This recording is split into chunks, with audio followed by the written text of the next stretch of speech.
दोस्तों, आपका गोपाला जी का नमन। हम देखिए अपनी संस्कृति की बात करेंगे, सनातन धर्म की बात करेंगे और इनमें जो नियम हमारे प्रतिपादित करे हमारे साधुओं ने, हमारे संतों ने, हमारे ऋषि मुनियों ने, वो फेक नहीं है। कैसे अपने प्रज्ञा ज्ञान से, कैसे अपने योग शक्ति से, कैसे अपने ज्ञान से, कैसे अपनी तपस्या से इन्होंने नियम निकाले थे, उनमें ही सब ये जो चीज़ें आती हैं 16 संस्कार, ये व्यर्थ नहीं है। देखिए, इनके पीछे कई सारे कारण होते थे जो आज हम देखते हैं कि अगर उनको हम सत्यता की कसौटी पे कसेंगे तो कितने खरे उतरेंगे वो। उनमें लॉजिक भी था, उनमें तर्क भी था, उनमें स्वास्थ्य को लेके भी चीज़ें थीं, उनमें वैज्ञानिक पक्ष भी जोड़े गए थे। अगर उसको देखें, अगर उसको प्रॉपर्ली एनालाइज करें, और अगर अंधविश्वास कह दिया एकदम से, बिल्कुल होता है ना जैसे कि एकदम से बोल दिया कि अंधविश्वास है, तो फिर तो देखिए अलग चीज़ है। क्योंकि मैं तर्क कुतर्क नहीं करता कभी, मैं हमेशा लॉजिकल बात करता हूँ। और तर्क कुतर्क करने वाले से तो बिल्कुल ही नहीं, क्योंकि जिसको ज्ञान नहीं है वही तर्क कुतर्क करेगा। अगर किसी चीज़ में तर्क कुतर्क करना है तो पहले उस चीज़ का ज्ञान लीजिए। देखिए, मैंने बहुत स्वाध्याय किया, तब मैंने देखा कि 16 संस्कारों में कुछ ना कुछ सत्यता ज़रूर है, कुछ ना कुछ सार सत्य ज़रूर है इसके अंदर। हम बात करेंगे मुंडन की, क्योंकि बालों को लेके बहुत कॉन्शियस हैं आज के ज़माने में लोग बाग। मगर इसके पीछे क्या हकीकत है, ये मैंने बताया ना कि हमारे 16 संस्कारों में एक संस्कार मुंडन संस्कार, जो बच्चे के माँ के पेट के बाल होते हैं, उनके साथ जो बच्चा आता है वो निकलवा दिए जाते हैं। वो अपना अपना ट्रेडिशन है, कोई 1 साल के अंदर निकलवाता है, कोई 2 साल के अंदर निकलवाता है, कोई 3 साल के अंदर निकलवाता है। मगर ये देखिए ज़रूरी है निकालना। इसका जो तर्क है वो, एक तो कहते हैं जो मस्तिष्क की गर्मी है वो निकल जाती है बाल कटेंगे। फिर दूसरे अगर देखा जाए तो अगर मुंडन बच्चे के देखा गया, ये महसूस किया गया कि मुंडन अगर बचपन में करवा दिया जाता है तो बालों की जो ग्रोथ होती है वो बहुत अच्छी होती है। और फिर बालों में जब टिंट होती है, चांद जब निकलेगी, जब बाल कटेंगे, धूप सीधी पड़ेगी तो विटामिन डी की डेफिशिएंसी पूरी होगी, क्वालिटी बालों की अच्छी होगी, ये तो सब मानते ही हैं। इसलिए भी ये है। और जो इसका जो मुख्य कारण रहा, जिसकी वजह से ये मुंडन संस्कार चला, ये वाला चलन में आया, क्योंकि जो माँ के पेट से बच्चे पैदा होते हैं तो बहुत सारे संक्रामक रोग लेके पैदा होते हैं, बहुत सारी बीमारियाँ लगने का डर होता है, और ये इनका प्रभाव बालों पे भी रहता है। और जो बालों पे जो कीटाणुओं का प्रभाव रहता है वो जल्दी नष्ट नहीं होता। तो इसलिए कहते हैं कि जो माँ के पेट से बच्चा बाल लेके आता है उनको निकलवा दिया जाए। तो ये इसका बहुत बड़ा, और ये तंत्र में अगर जाएं, टोने टोटकों में अगर जाएं, तो बड़ा डेंजरस है ये। इसलिए डेंजरस है कि आप देखिए, बालों से, विशेष रूप से जो माँ के पेट से बच्चा बाल लेके आता है, उससे बहुत सारे टोने टोटके करे जाते हैं। इसलिए जो अब तो परंपरा नहीं है, मगर जो हमारे अगर आप अपने पुराने, अपने अम्मा से, दादी से, जिया से, बुआ से अगर आप उनसे संपर्क करेंगे, वो ज़रूर बताएंगे कि इन बालों को बड़ा संभाल के रखा जाता है, क्योंकि इनसे टोने टोटके किए जाते हैं। काट लिया और काट के उसका कुछ भी कर दिया तो उसका जो डैमेज है बच्चे पे, उसका दुष्प्रभाव ज़रूर पड़ता है। सत्य है ये। तो उसको बचाने के लिए हम ये प्रमोट करते हैं कि एक तो रखवाली करे बच्चे के बालों की। और अगर ये का क्या तरीका होता था कि बच्चे के बाल पैदा होने के बाद में थोड़े से बाल काट के पुड़िया बना के रख लेते थे। तो फिर उसके बाद में बच्चा, क्योंकि बच्चा तो जब बड़ा होता है तो ऑब्वियस है किसी की गोद में गया, किसी के बाहर गया, तो कुछ ऐसे दुष्ट प्रवृत्ति के लोग होते हैं, उसके बालों को काट लेते हैं, उनसे टोने टोटके करते हैं। तो ये एक सुरक्षा के दृष्टिकोण से अगर उसके बाल काट के थोड़े से पुड़िया बना के रख लें तो वो उससे फिर असर नहीं होता टोने टोटके का। और फिर वर्ष में या 2 वर्ष में या 3 वर्ष में, जैसा जिसका ट्रेडिशन है। फिर मुंडन के उसके नियम हैं, उसके संस्कार का पूरा एक विधान है मुंडन संस्कार का।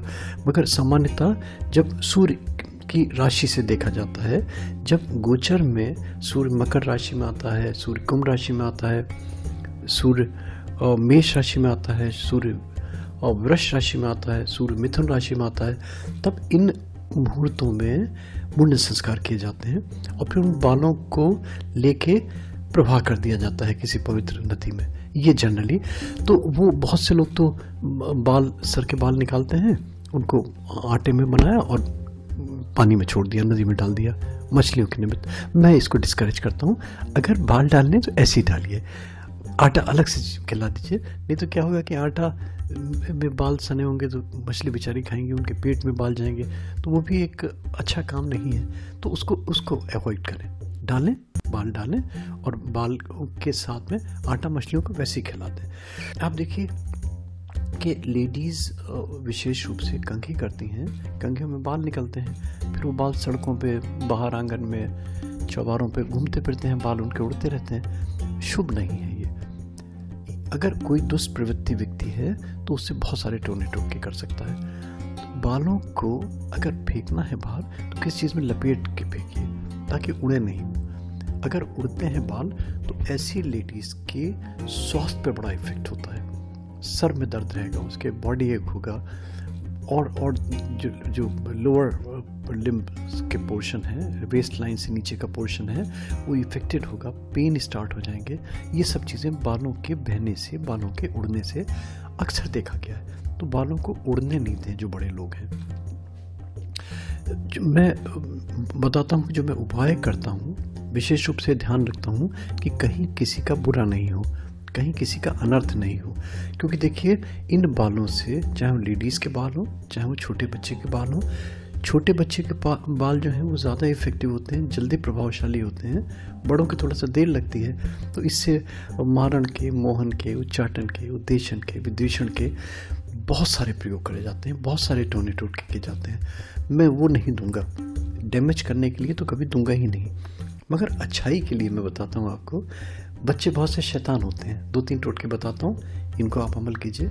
बच्चे बहुत से शैतान होते हैं, है ना, स्टबर्न होते हैं, और इतने होते हैं कि परिजनों के नाक में दम कर देते हैं, उनको रुला देते हैं। ऐसे बच्चों के थोड़े से बाल काट लीजिए, और अगर चोटी के स्थान के बाल काटते हैं तो जल्दी इफेक्टिव होते हैं। तो वो चोटी के बाल काट लीजिए थोड़े से, उनमें पुड़िया बना लीजिए और पुड़िया बना के रख लीजिए उसको।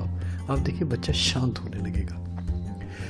अगर कहीं वशीकरण के निमित्त करना है, वशीकरण डैमेज करने के लिए नहीं, वशीकरण परस्पर स्नेह बन पाने के लिए। जैसे देखते हैं हम पति पत्नी में बहुत बार ऐसे होते हैं कि झगड़े फसाद होने लगते हैं, सास बहुएं में होने लगते हैं, और मित्र इष्ट मित्र में होने लगते हैं। तो अगर कहीं ऐसा कोई केस आता है, उस व्यक्ति के बाल लीजिए थोड़े से।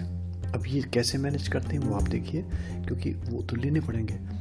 बाल ले लिए, बालों में अपने राइट पैर की एक चुटकी मिट्टी ले लीजिए, इन दोनों चीज़ों की पुड़िया बना लीजिए, और पुड़िया बना के ये कहीं किसी स्थान पर रख दीजिए, आप दबा दीजिए, ऐसी रख दीजिए, कुछ करना नहीं।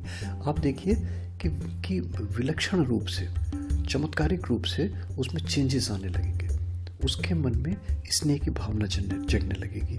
तो ये दोस्तों बालों का छोटा सा, मैं अगर मुंडन संस्कार पे जाऊंगा तो फिर मैंने बताया ना कि पूरा, ये तो देखिए पूरा एक कर्म कांड है पूरा, वो बहुत लंबा विषय है कि किस तरह करें, कैसे करें, कब करें, क्या पूजा पाठ करें। और ये जो छोटी छोटी चीज़ें, क्योंकि इन छोटी चीज़ों को देने का उद्देश्य मात्र ये है कि इससे जागृति आए, इससे अवेयरनेस आए, इससे कॉन्शियसनेस, आदमी कॉन्शियस हो, और इससे प्रिकॉशंस ले आगे, ताकि हम कैसे अपने को, अपने बच्चों को, अपनी भावी जनरेशन को इन संस्कारों से जोड़े रखें और प्रमोट करें बेटरमेंट के लिए, ताकि ये सब चीज़ें हम पाएंगे कि हमारे आयुष के लिए, हमारी बुद्धि के लिए, हमारे बल के लिए, हमारे तेज के लिए, हमारे स्वस्थ शरीर के लिए, हमारी स्वस्थ मानसिकता के लिए बहुत ही अच्छे सिद्ध होंगे, बहुत ही अच्छे प्रूफ होंगे।